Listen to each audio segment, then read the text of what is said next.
भारत मालदीव के बीच 8 समझौते पर हस्ताक्षर। लाइन ऑफ क्रेडिट से लेकर एफटीए नियमों और यूपीआई पर समझौता भी शामिल। पीएम मोदी ने कहा, हमारी दोस्ती का भविष्य उज्जवल, विकास की गति को मिलेगी नई उड़ान।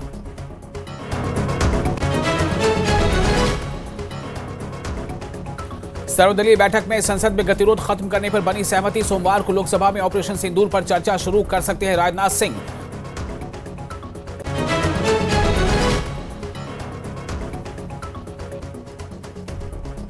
एसआईआर के मुद्दे पर दिल्ली से बिहार तक विपक्ष ने किया प्रदर्शन। लोकसभा में हंगामा, संसद के बाहर कांग्रेस अध्यक्ष खड़गे, राहुल और प्रियंका गांधी समेत विपक्ष के नेताओं का विरोध प्रदर्शन। सूत्रों के मुताबिक कुछ महीने बाद जम्मू कश्मीर में शुरू होगा एसआईआर।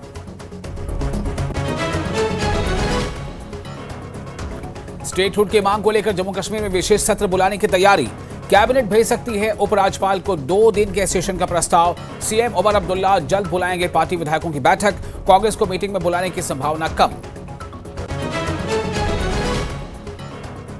इंजीनियर रशीद की याचिका पर दिल्ली हाईकोर्ट ने एनआईए को जारी किया नोटिस। जेल प्रशासन के खर्चे वाली मांग पर मांगा जवाब। 29 जुलाई को होगी सुनवाई।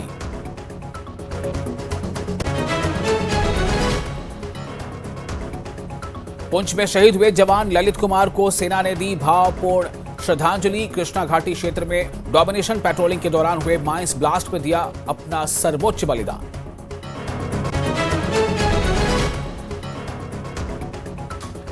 जम्मू मुठभेड़ मामले में 2 पुलिसकर्मी निलंबित। मामले की जांच के लिए एसआईटी की गई गठित। गुरुवार को नशा तस्करों से पुलिस की मुठभेड़ के दौरान एक युवक की गई थी जान।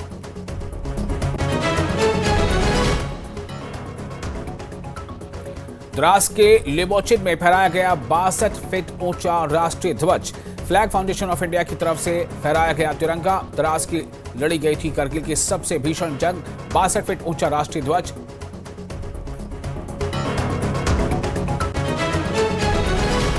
श्रीनगर के माता झारिका देवी मंदिर पहुंची भगवान शिव की पवित्र छड़ी। बम बम भोले के जयकारों के साथ हुआ स्वागत। विशेष पूजन के बाद दूसरे धार्मिक स्थल के लिए होंगे रवाना।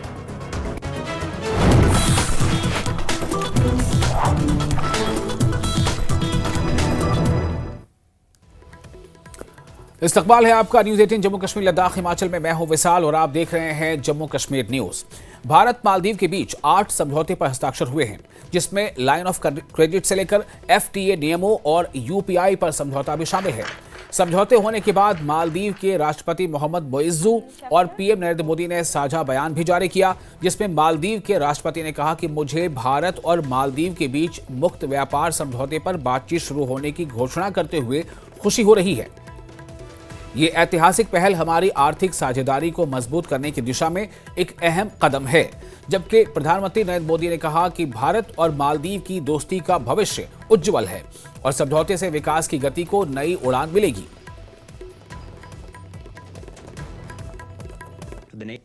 हमने व्यापक आर्थिक और समुद्री सुरक्षा साझेदारी का विजन साझा किया था। अब यह रियलिटी बन रहा है और उसी का परिणाम है कि हमारे संबंध नई ऊंचाइयों को छू रहे हैं। कई सारी परियोजनाओं का लोकार्पण संभव हुआ है। भारत के सहयोग से बनाए गए 4000 सोशल हाउसिंग यूनिट्स अब मालदीव में कई परिवारों के लिए नई शुरुआत बनेंगे, नया आशियाना होंगे। Greater Male connectivity project, Addu road development project और रीडेवलप किए जा रहे हनी माधु अंतर्राष्ट्रीय हवाई अड्डे से ये पूरा क्षेत्र एक महत्वपूर्ण ट्रांजिट और आर्थिक केंद्र बनकर उभरेगा। जल्द ही फेरी सिस्टम की शुरुआत से अलग अलग आइलैंड्स के बीच आवागमन और आसान होगा। उसके बाद आइलैंड्स के बीच दूरी जीपीएस से नहीं, सिर्फ फेरी टाइम से मापी जाएगी। यह मालदीव के लोगों की प्राथमिकताओं के अनुरूप यहां के इंफ्रास्ट्रक्चर से के विकास से जुड़ी परियोजनाओं के लिए इस्तेमाल ली जाएगी। फ्रेंड्स, हमारी आर्थिक साझेदारी को गति देने के लिए हमने कई कदम उठाए हैं। आपसी निवेश को गति देने के लिए हम शीघ्र ही बायलैटरल इन्वेस्टमेंट ट्रीटी फाइनलाइज करने की दिशा में काम करेंगे। फ्री ट्रेड एग्रीमेंट पर भी बातचीत शुरू हो गई है। अब हमारा लक्ष्य है from paper work to prosperity. Local currency settlement system से रुपये और रुपया में सीधे व्यापार कर सकेंगे। जिस रफ्तार से यूपीआई को मालदीव में बढ़ावा मिल रहा है, इससे टूरिज्म और रिटेल दोनों को ताकत मिलेगी। फ्रेंड्स, रक्षा और सुरक्षा क्षेत्र में आपसी सहयोग आपसी विश्वास का परिचायक है। भारत की रक्षा अनुसंधान और विकास संगठन डीआरडीओ ने एक बड़ी उपलब्धि हासिल की है। आंध्र प्रदेश के कुर्नूल में नेशनल ओपन एरिया रेंज में UAV launched precision guided missile ULPGM-V3 का कामयाब उड़ान परीक्षण किया गया। यह मिसाइल पिछले मॉडल ULPGM-V2 का उन्नत संस्करण है। रक्षा मंत्री राजनाथ सिंह ने इस कामयाबी के ट्विटर पर घोषणा की और बताया कि स्वदेशी हड़ताल क्षमताओं को जितने भी तरह की चीजें हैं ये मजबूत करने में महत्वपूर्ण भूमिका निभाएगा। ये भारत के जो हथियारों की जो अपनी क्षमता है उसके तरफ बढ़ता एक और बेहतरीन कदम है। ये भारत के रक्षा क्षेत्र में आत्मनिर्भरता की दिशा में एक और मजबूत कदम बताया गया है इसे।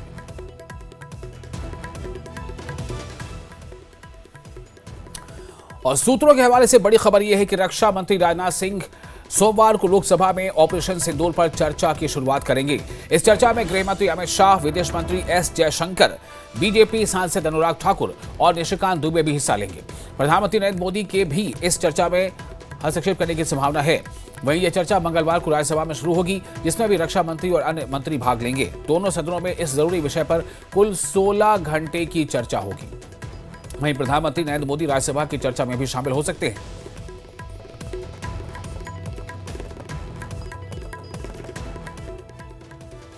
और स्टेटहुड की मांग को लेकर जम्मू कश्मीर की सियासत सुलग रही है और दिलचस्प बात यह है कि इस मुद्दे पर सियासी लड़ाई बीजेपी और केंद्र बनाम नेशनल कॉन्फ्रेंस नहीं बल्कि एनसी बनाम कांग्रेस की हो गई है।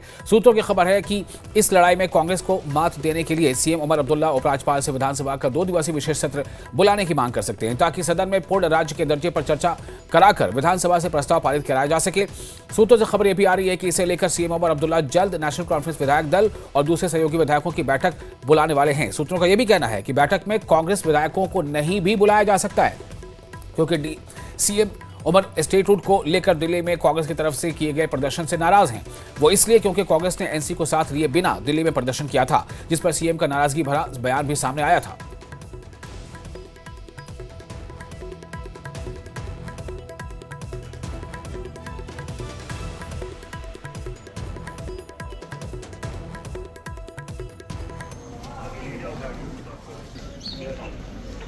हम तो ये चीजें अखबार में पढ़ते हैं, हमसे तो किसी ने बात नहीं की। पिछले दिनों इंडिया ब्लॉक की मीटिंग हुई, उसमें भी जिक्र किया कर देते तो हम क्यों पीछे हटते ना। अब सबसे पहले तो हमने ये बेड़ा उठाया है, कैबिनेट में रेजोल्यूशन हमने पास कराया, असेंबली में रेजोल्यूशन हमने लाया। तो दूसरी बात है कि वहाँ हालात की वजह से उस रेजोल्यूशन पे बहस नहीं हो पाई, लेकिन ये बेड़ा हमने उठाया है। जम्मू कश्मीर की राजनीति से एक बहुत बड़ी खबर आ रही है और ये खबर स्टेटहुड के बारे में है। और कहा जा रहा है कि नेशनल कॉन्फ्रेंस के वाइस प्रेसिडेंट और चीफ मिनिस्टर उमर अब्दुल्ला कुछ दिनों में ही नेशनल कॉन्फ्रेंस और उनके अलाई इंडिपेंडेंट एमएलएज की एक मीटिंग श्रीनगर में बुलाने जा रहे हैं। और उस मीटिंग के बाद स्टेट कैबिनेट की मीटिंग होगी, जिसमें स्पेशल सेशन बुलाने की मांग की जाएगी। एलजी मनोज सिन्हा से रिकमेंडेशन एक्चुअली दी जाएगी, उनको भेजी जाएगी कि जम्मू कश्मीर असेंबली का एक स्पेशल सेशन, 2 दिन का स्पेशल सेशन श्रीनगर में बुलाया जाए, ताकि स्टेटहुड के इशू पे वहाँ पे बहस हो, एक रेजोल्यूशन पास किया जाए। सेंट्रल गवर्नमेंट से मांग की जाए कि स्टेटहुड का जो मुद्दा है, स्टेटहुड की जो रेस्टोरेशन है, रियासत की बहाली है, उसको जल्द से जल्द किया जाए।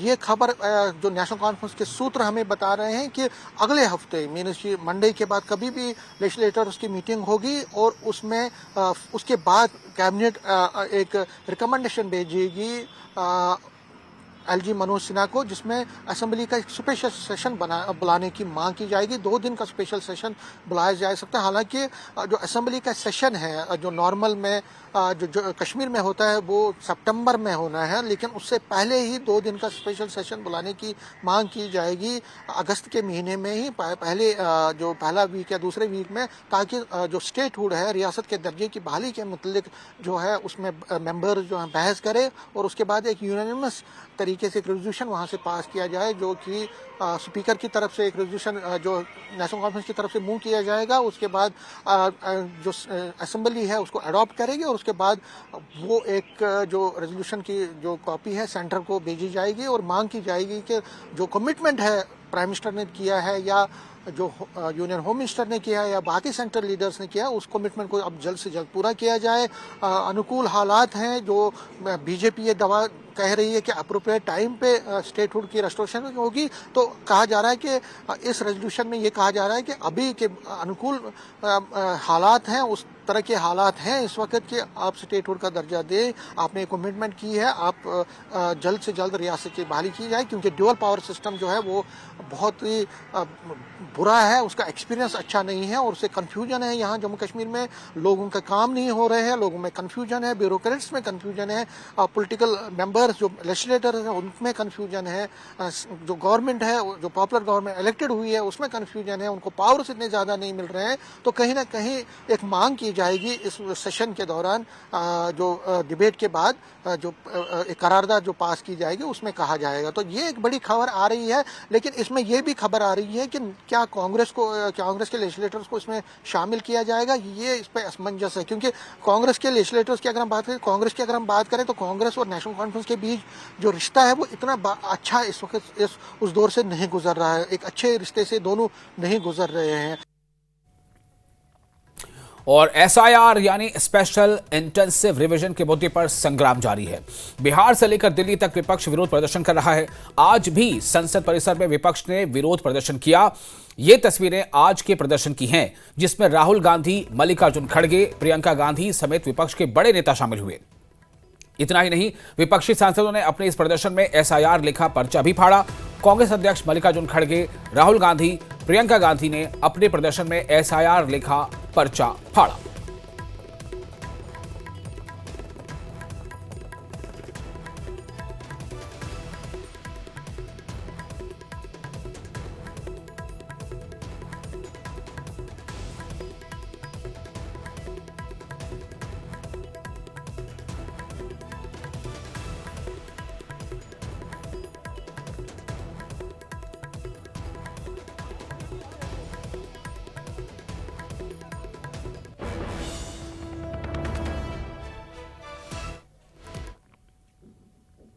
और करगिल वॉर मेमोरियल पर शौर्य संध्या का आयोजन किया गया है। शौर्य संध्या में देशभक्ति धुनों पर लाइव बैंड प्रस्तुति इस वक्त हो रही है।